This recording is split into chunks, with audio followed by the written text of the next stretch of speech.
Sencha versus green tea is a comparison people often make, but it's important to understand that sencha is a type of green tea. While it may be different from other types of green teas, it still meets the basic criteria for what a green tea is. In this video, we're going to define what sencha is, what green tea is, and the difference between sencha and green tea made outside of Japan. Before we get started, it would really mean a lot to us if you could subscribe to our YouTube channel and stay tuned for future tea videos.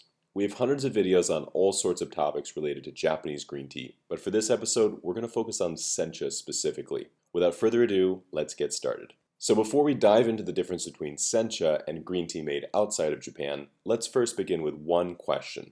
Is sencha green tea?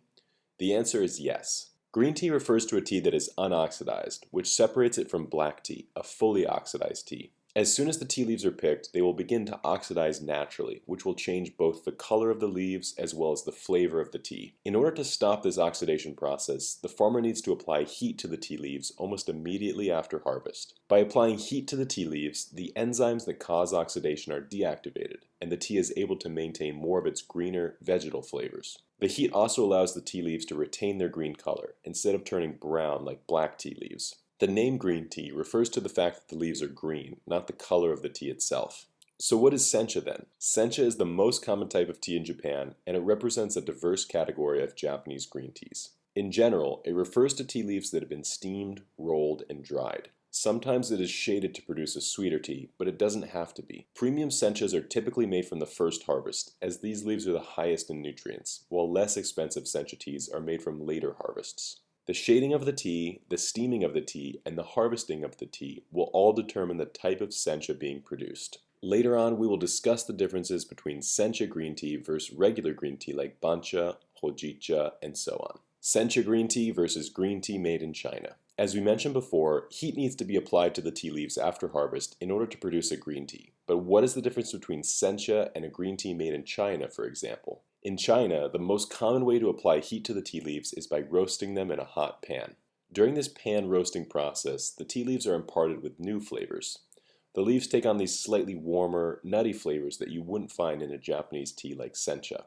Japanese teas are steamed after harvest. This heating method locks in more of these vegetal flavors. A good way to think of the difference is wok-fried spinach versus steamed spinach. The steamed Japanese green tea leaves take on more of these steamed vegetable notes like edamame, sweet corn, and asparagus, which may sound off-putting, but they can actually make for a very enjoyable and engaging drinking experience. The heating method is the main difference between sencha and green tea made in China, but how does sencha compare to other Japanese green teas like Bancha, Kukicha, Genmaicha, and Gyokuro?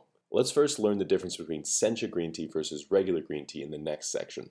Sencha falls somewhere in the middle when compared to other types of Japanese green tea. It's not as premium as teas like Matcha, Gyokuro, and Kabusecha, and yet it's a bit more special compared to inexpensive Japanese green teas. Let's take a look at other types of Japanese green teas to see what the difference is between sencha green tea versus green tea like Matcha, Gyokuro, Kabusecha, Bancha, Genmaicha, and Kukicha. First, let's start with Bancha. Bancha is made from the older leaves of the tea plant. These older leaves contain less caffeine and they are higher in minerals. Bancha is a popular tea for the afternoon or evening time because it has a pleasant, mild flavor and it is thought to help with digestion. Genmaicha. Genmaicha is made by adding toasted rice with tea leaves. It's usually made with Bancha leaves, although it can also be made from sencha leaves. This tea has a lower caffeine content and a pleasant cereal note that can be great for cozy afternoons. Kukicha. Kukicha is another popular Japanese green tea that's made from both the stems and the leaves of the tea plant. With the stems comes a lower caffeine content as well as a milder flavor with notes of hay or straw. Gyokuro. Gyokuro is on the higher end compared to sencha tea. This tea is also known as the Emperor's tea, as it was once the tea of choice for the emperor himself. This tea is shaded for a full 3 weeks before the harvest in order to develop this powerful, sweet and savory flavor. Matcha is a powdered green tea. It's made from long shaded tea leaves like Gyokuro, but unlike Gyokuro, the leaves have their stems removed and then they are ground into a fine powder in a large stone mill. This powdered tea is then mixed directly into water with a bamboo whisk or chasen. So as you can see, there are a number of different factors in the production process that lead to differences between sencha green tea versus regular green tea. If you're interested in trying sencha tea, you can find some great options on our website, like the Fukumushi Yamaga, a deep steamed sencha made in Shizuoka. This tea has a smooth yet rich flavor with notes of lychee berry.